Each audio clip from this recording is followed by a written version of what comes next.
Bonjour à tous, bienvenue dans cette nouvelle vidéo dans laquelle on va déballer ensemble mon nouveau costume de chez Kolaro. Pour ceux d'entre vous qui n'ont pas suivi ma précédente vidéo sur ce costume, j'en ai fait la configuration avec vous en direct, donc si vous n'avez pas suivi cette vidéo, je vous invite à la suivre.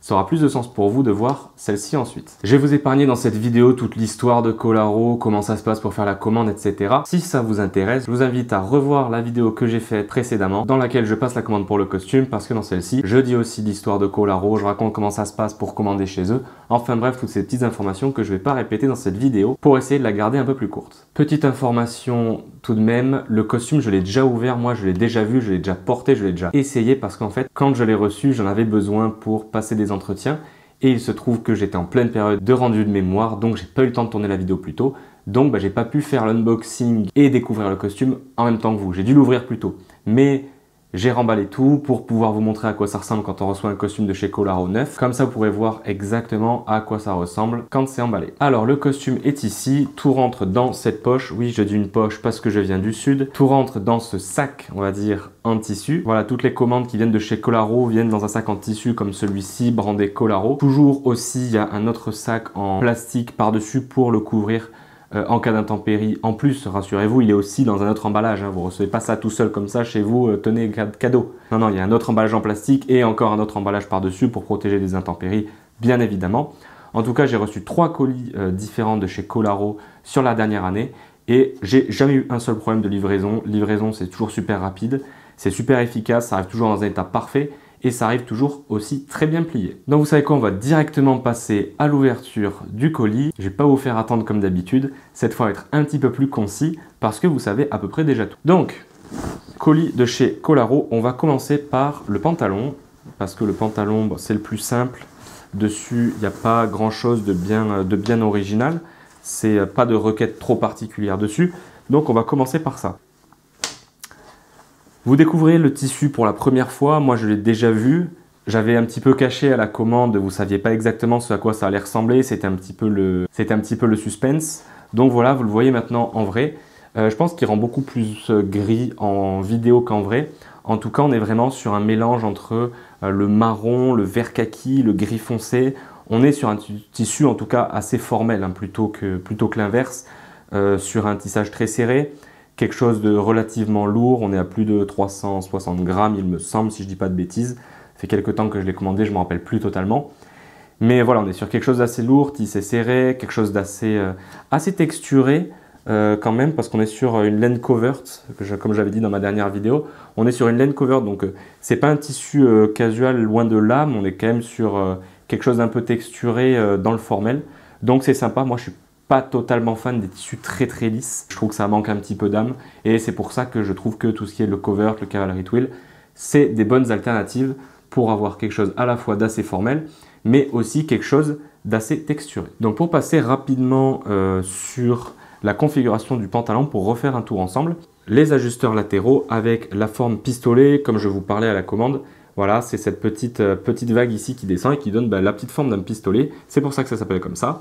Et je trouve ça très sympa, c'est original. Autre chose que j'aime beaucoup chez Kolaro, la petite bride ici, la petite boucle de ceinture qui rajoute pour tenir la patte de serrage. Encore une fois, c'est purement décoratif, je ne pense pas que votre patte de serrage aille se balader pendant la journée dans tous les cas. Mais voilà, moi j'aime bien, ça permet de la garder en place, puis c'est esthétique, voilà, sans être trop matu vu. J'aime beaucoup ce design de patte de serrage chez Kolaro. À l'arrière du pantalon, 2 poches, il y en a une ici, de l'autre côté c'est la même. Je ne vais pas vous faire le tour des poches non plus. Mais donc voilà, les 2 poches. Ici vous n'allez pas m'embêter parce que tout le monde dit une poche pour ça, je ne suis pas le seul. Je veux bien que sur les sacs de course dans le sud on dise poche et pas vous, mais sur une poche de pantalon on y est tous pareil. Ensuite, pour ce qui est du ceinturage avant sur le pantalon, je vais le refermer pour que vous puissiez le voir un petit peu mieux. On était sur une ceinture étendue, comme ça. Donc ici vous le voyez, en fait c'est la ceinture, elle est étendue ici de devant. Et elle vient se passer dans une unique boucle de ceinture, ici, comme j'ai commandé, et avec un boutonnage ici. C'est, je pense, un ceinturage qui est très adapté au costume formel, tout en ayant un petit peu un côté, entre guillemets, parce que j'aime pas trop le terme, mais un petit côté sartorial. Ça permet d'avoir un ceinturage un peu original, sans que ce soit matu vu, en respectant quand même un peu les règles du ceinturage un peu formel. Donc voilà, moi c'est un ceinturage que j'aime particulièrement, c'est celui que je fais toujours chez Kolaro, quand je fais pas des passants de ceinture. c'est celui-là, c'est mon préféré. Je trouve que la largeur, l'épaisseur ici, là, est parfaite. La longueur de la ceinture étendue ici, je trouve également qu'elle est parfaite. Donc moi, c'est vraiment le ceinturage idéal pour moi sur un costume formel. Ici, vous pouvez voir les doubles pinces françaises. Donc voilà, je les avais parfaitement bien repassées pour mes entretiens, pour être tout beau, présentable et pour être admis. Mais voilà, j'ai tout rerangé, j'ai tout replié dans le sac. Mais c'est pas grave, avant de vous faire l'essayage, je vous ferai un joli repassage pour que vous puissiez vous rendre compte comme les pinces sont bien faites. Au sujet des pinces, chez Kolaro, il y a 2,5 cm de profondeur de pince d'office. Ce qui est plutôt cool parce que les pinces en général dans les pantalons ont tendance à être un petit peu pas assez profonde, ce qui est souvent embêtant parce que ça amène à avoir une pince qui s'ouvre et vous perdez tout l'intérêt en fait d'avoir une pince qui est de rajouter du confort parce qu'il y a plus de tissu, mais aussi le côté esthétique d'avoir un excès de tissu sur l'avant du pantalon. Si la pince s'ouvre, c'est beaucoup moins joli d'un coup. Chez Kolaro, en tout cas à savoir, la profondeur des pinces de base est de 2,5 cm. Donc voilà pour le pantalon. Il n'y avait pas de requête particulière sur le pantalon, alors l'unboxing du pantalon va assez vite, parce que là, pour le coup, c'était vraiment très simple. Et j'avais déjà eu des pantalons parfaitement bien faits chez Kolaro. Donc au niveau que ce soit des mesures ou même du style de manière générale, j'étais déjà comblé avec ce que j'avais chez eux. Donc j'ai pas eu besoin de faire des requêtes particulières. C'est pas le cas de la veste et c'est ce qu'on va voir de suite. Pour la veste, non pas que celle que j'avais précédemment ne m'allait pas, mais il y avait quelques petites modifications que je voulais faire qui nécessitaient un petit peu plus de savoir-faire et un côté un peu plus technique. Donc voilà, j'étais très intéressé de voir à quoi la veste allait ressembler. On va sortir la veste de la poche. Et, ah oui, pour le pliage de la veste, vous voyez seulement la doublure, hein, en gros, concrètement. C'est un pliage particulier que j'ai appris chez Kolaro.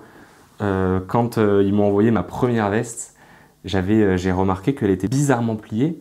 Et je me suis dit, mais à quoi ça va ressembler quand je vais la déplier? Et je l'ai dépliée et j'étais super surpris qu'avec tous les kilomètres qu'elle avait fait, il n'y avait quasiment aucun pli sur la veste. Du coup, maintenant, je recopie ce pliage et je fais le même quand je voyage, etc. Vous la foutez 3 heures sur cintre, la veste, quand vous déballez, et elle est impeccable. Du coup, maintenant, je fais tout le temps ça. Donc, pour le petit clin d'œil, je l'ai refait pour le pliage, parce qu'en plus, ça prend très peu de place, et on rentre tout un costume là-dedans, quand même, hein, sans avoir de gros plis horribles. Donc, ouais, pliage efficace, et voilà, on voit que la doublure, ça protège la forme des revers, ça protège le tissu.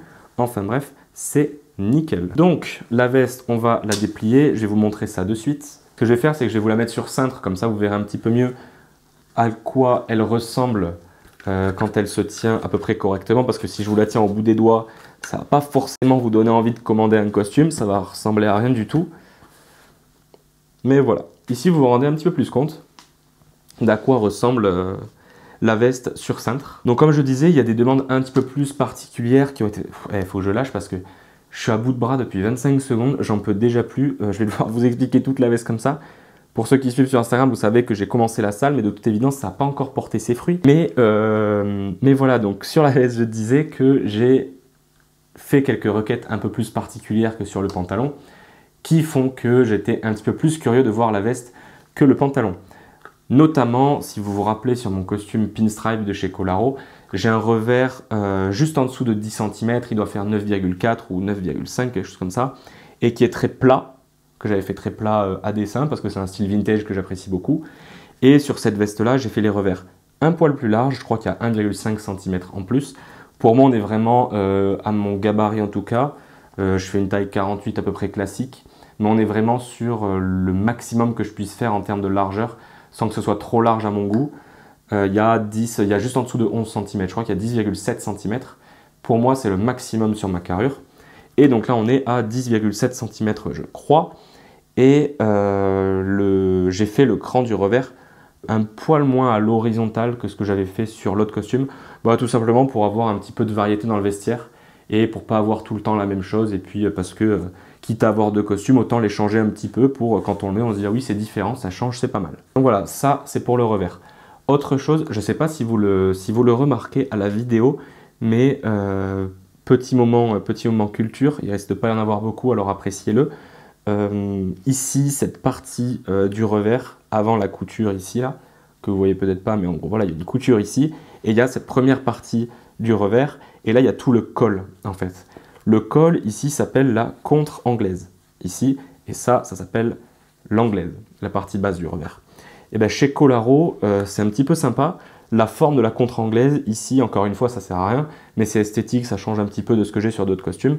Ici, elle est très arrondie, ici en découpe, et donc du coup, ça fait quelque chose d'un petit peu original. Pour rester sur le revers, ici, du coup, on a une milanaise. D'ailleurs, abus de langage, ce n'est pas une milanaise, c'est une boutonnière faite à la main. Pour ceux qui ne savent pas la différence, et je vais poser le costume, j'en peux plus. Pour ceux qui ne savent pas la différence, une milanaise, je vais vous mettre une illustration de toute façon, mais une milanaise, c'est, vous savez, comme un fil unique qui est recouvert, en fait, autour duquel on fait une boutonnière à la main, et qui donne cette impression d'avoir une boutonnière en un seul fil, très rigide. Voilà. Et bien la différence, c'est que pour faire une milanaise, on prend un fil de fer autour duquel on fait une boutonnière. Là, il y a juste une boutonnière sans fil de fer qui fait cet effet masse. Deuxième moment culture, rarissime en si peu de temps, on appelle ça une milanaise, non pas pour la ville de Milan, en tout cas pas que je sache, mais l'histoire qu'on m'a racontée, c'est que ça s'appelle une milanaise parce que l'entreprise qui faisait donc le fil de fer qu'on met autour duquel on fait la boutonnière, l'entreprise s'appelait Milanaise. Du coup, ça a gardé le nom. Il me semble que l'entreprise n'existe plus aujourd'hui, mais voilà, on a gardé ce nom et c'est un joli petit clin d'œil, je trouve. Autre chose qu'on avait configuré ensemble, les poches sont des poches à rabat, mais je les rentre, moi, parce que je préfère les avoir en passepoilé. Mais comme j'avais expliqué sur la vidéo de configuration, si plus tard j'ai envie de retourner sur une poche à rabat, j'aurais pas à recommander un costume, j'ai juste à les sortir. Ce qui est bien plus économique et quand vous les rentrez, ça ressemble à des poches passepoilées dans tous les cas. Donc voilà, ça c'était ma petite astuce que je vous conseille de faire. Si vous hésitez entre les deux, vous prenez des rabats, vous les rentrez, ça vous fait une passepoilée et vous les ressortez un jour si vous voulez des rabats. Avant-dernière petite requête particulière sur ce costume, c'est la dernière visuelle en tout cas, c'est l'épaule. Sur ce costume-là, j'ai demandé à Travis de chez Colaro si on pouvait rajouter en fait un petit peu de structure à l'épaule. Je voulais pas non plus un truc trop structuré façon Chiffonelli parce que j'apprécie pas forcément, mais je voulais quand même quelque chose d'un petit peu plus structuré que ce qu'on avait avant. Il m'a dit oui, pas de problème, on va rajouter une couche de padding. Donc c'est ce qu'ils ont fait. Il y a une couche de padding en plus et ils ont mis une très légère cigarette ici. La cigarette en fait c'est cette partie-là, le padding c'est là. Donc voilà, ça c'était pour l'épaule. Et enfin, dernière, je suis obligé de changer de bras. Et enfin, dernière petite altération qu'on avait faite sur la veste avec Colaro, c'est que il faut savoir que moi j'ai une posture de base quand je me tiens. Je ne suis pas parfaitement droit vers l'arrière comme la plupart des gens. J'ai le corps un petit peu penché sur l'avant. C'est pas à partir du dos, en fait, c'est un petit peu tout mon corps, j'ai l'impression. Et donc du coup, ce qui fait que quand je porte une veste, on a l'impression que l'arrière de la veste est plus court que le devant. Et que la veste, du coup, est comme ça sur moi, à l'arrière. Parce que ça donne une impression de veste trop courte. Ce qui n'est pas le cas, mais ce qui m'énerve énormément, et maniaque comme je suis sur la coupe des vestes, c'est quelque chose que je voulais absolument modifier. Et donc du coup, Travis, il m'a dit qu'il allait voir avec le coupeur de veste comment ils allaient faire. Et en fait, finalement, il a rajouté de la longueur dans le dos, et il n'en a pas rajouté sur l'avant, ce qui me permet en fait d'avoir une veste quand je la porte qui est parfaitement droite. Mais ça, vous le verrez du coup à l'essayage que je vous ferai tout à l'heure. Je pense qu'on a fait le tour de l'unboxing de la veste et du pantalon. Je pense pas qu'il y ait beaucoup plus à faire. On va passer maintenant, je pense, à l'essayage. Donc je vais vous mettre en incrustation une petite vidéo. Encore une fois, moi je l'ai déjà vu, mais une petite vidéo de l'essayage où vous allez pouvoir voir à quoi ressemble le costume une fois porté. Donc voilà, on va passer immédiatement du coup sur la coupe du pantalon en premier. Vous pouvez voir que comme d'habitude, j'ai fait une coupe droite avec 23 cm d'ouverture en bas. Double pince française que vous voyez qui sont bien fermées. Le repassage n'est pas super bien fait sur la jambe gauche, je remarque. Mais sinon, elle se ferme très bien la pince. À l'arrière, c'est ma chemise qu'on voit à travers le pantalon que j'ai mal plié. Mais sinon, franchement, la coupe du pantalon est parfaite. Et je le trouve impeccable, j'ai rien à dire sur le pantalon. On passe maintenant à la veste. Donc vous pouvez voir du coup cette histoire de veste allongée sur l'arrière qui fait que la veste est parfaitement droite quand je suis de côté. Vous voyez également que la veste couvre bien toute mon assise, donc c'est parfait. La longueur des manches, je vais rajouter 0,5 cm environ pour avoir quelque chose d'un tout petit peu plus long, parce que je veux un petit peu plus long. Mais sinon, j'ai aucun autre problème et je trouve que tout est parfait. Voilà, on en a fini avec l'essayage. J'espère que vous trouvez le rendu du costume aussi bon que je le trouve. Je le trouve vraiment impeccable. 6 petits points que vous avez relevés dans la vidéo précédente où je configurais du coup le costume et que vous m'avez posée en commentaire. Est-ce qu'il y a des frais de douane? Oui, il y en a. Ça vient de Singapour, donc hors Union Européenne. J'ai regardé tout à l'heure le message de FedEx, parce que tout est livré par FedEx chez Kolaro. J'ai regardé le message de FedEx qui me disait combien de frais de douane j'avais payé. Il faut savoir que là, le costume vaut aux alentours de 1150 €, il me semble, juste au-dessus de ça. J'ai reçu exactement, pour le costume, des frais de douane de 24,70 €. Voilà, comme ça c'est précis, vous savez exactement à quoi vous en tenir sur un costume environ à ce prix-là. Selon moi, je pense que c'est loin d'être un deal breaker, comme on dit, d'avoir des frais de douane. Surtout sur l'offre de Kolaro qui est assez unique. Ils font des choses qui ne peuvent pas être faites dans d'autres ateliers, notamment la retouche sur les vestes et la quantité de choses qu'on peut retoucher, qu'on peut modifier, qu'on ne peut pas faire ailleurs. Donc je pense que vraiment les douanes, c'est pas du tout un deal breaker, surtout que c'est vraiment pas très élevé pour le coup, je trouve. 24 € de douane, ça me paraît raisonnable, donc si vous pouvez vous le permettre, encore une fois, je pense que les douanes, c'est carrément un non-lieu dans ce costume. Donc voilà, je pense que le costume, il attendra bien fin septembre, début octobre avant d'être porté, parce qu'on est sur un costume bien un peu lourd avec une doublure intégrale. Donc ça attendra un petit peu avant de le porter. En attendant, si vous voulez voir mes tenues estivales, je vous propose encore une fois de vous abonner à mon Instagram, que je vais mettre sûrement là, ou là, je sais pas encore, ça dépendra de mon humeur et de la place que j'ai sur la vidéo. Donc voilà, suivez-moi sur Instagram si vous voulez voir des tenues un petit peu plus estivales, notamment avec ce genre de polo. Les plus aguerris d'entre vous auront reconnu de quel film il vient ce polo. La marque qui le fait, c'est Stenstrom en tout cas. Si vous avez la ref, mettez-la en commentaire. Si vous savez de quel film ça vient, on verra qui est le plus rapide à le mettre en commentaire. Je vous remets également l'Instagram de Kolaro, comme ça vous pouvez voir et vous abonner, regardez à quoi ça ressemble. Faites-leur un petit message si vous avez des questions, que ce soit sur ce costume ou sur une commande pour vous. Je sais que vous êtes déjà beaucoup à m'avoir envoyé des messages et à avoir commandé chez Kolaro et à m'avoir fait part de votre satisfaction. Donc ça me fait énormément plaisir de savoir que vous prenez mes conseils au sérieux et que vous les appliquez et que quand vous recevez, vous me faites un petit message pour me remercier. Moi, ça me fait hyper plaisir et ça me montre que, mine de rien, je bosse pas pour rien. Donc voilà, on arrive à la fin de la vidéo. J'ai essayé de la garder un petit peu plus courte que d'habitude, moins vous faire patienter, vous faire l'unboxing direct. Je pense qu'on a découvert de toute façon la majorité des informations à savoir dans la première vidéo de configuration du costume. En attendant, je vous remercie encore une fois d'avoir suivi cette vidéo. J'en profite pour faire passer le message. Vous êtes beaucoup à regarder les vidéos et pas être abonné.